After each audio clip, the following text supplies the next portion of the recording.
বিষ খেয়ে আত্মহত্যা এক ব্যক্তির। ঘটনাটি ঘটেছে গত 10ই মার্চ মুর্শিদাবাদের জিয়াগঞ্জে।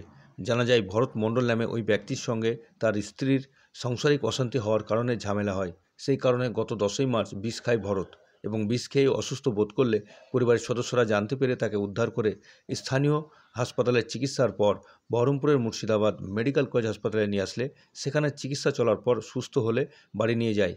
আবারও অসুস্থ বোধ করলে ফিরে আবারও বহরমপুরের মুর্শিদাবাদ মেডিকেল কলেজ হাসপাতালে ভর্তি করলে সেখানে চিকিৎসারত অবস্থায় গতকাল তার মৃত্যু হয়।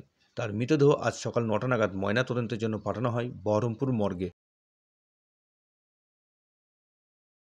ঝামেলা লেগেছিল, ওর আগে বিষ খেয়েছিল।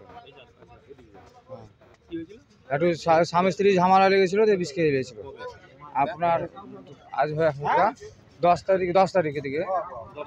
হ্যাঁ, বাড়ি জিয়াগঞ্জ। ভর্তি করেছিলাম মেডিকেলে, আমাদের জিয়াগঞ্জে করেছিলাম। জিয়াগঞ্জ থেকে বলেছিল যে আমরা মেডিকেলে চলে এনেছি। মেডিকেলে একবার আপনার 7 দিন রেখে ছুটি দিয়ে দিয়েছিল, বাড়ি নিয়ে গেছি। আবার শরীর খুব খারাপ, আবার নিয়ে এনেছিলাম, মেডিকেলে এনেছিলাম। আর আপনার 7 দিন যে ছুটি দিয়েছিল যেদিন, তার 7 দিন পরে, একদিন পরে এনেছিলাম। এনে আপনার বেডে রাখলো 1 ঘন্টা 1-2 ঘন্টা এরকম। তারপর আপনার আইসিতে ভরে দিয়েছিল। আইসিতে 14-15 দিন থেকে কালকে বের করেছিল। তো কালকে 5টার দিকে, 5:30টার দিকে মারা গেছে। কালকে মারা গেছে। হ্যাঁ, কালকে মারা গেছে। কি নাম যে মারা গেছে? ভরত মণ্ডল।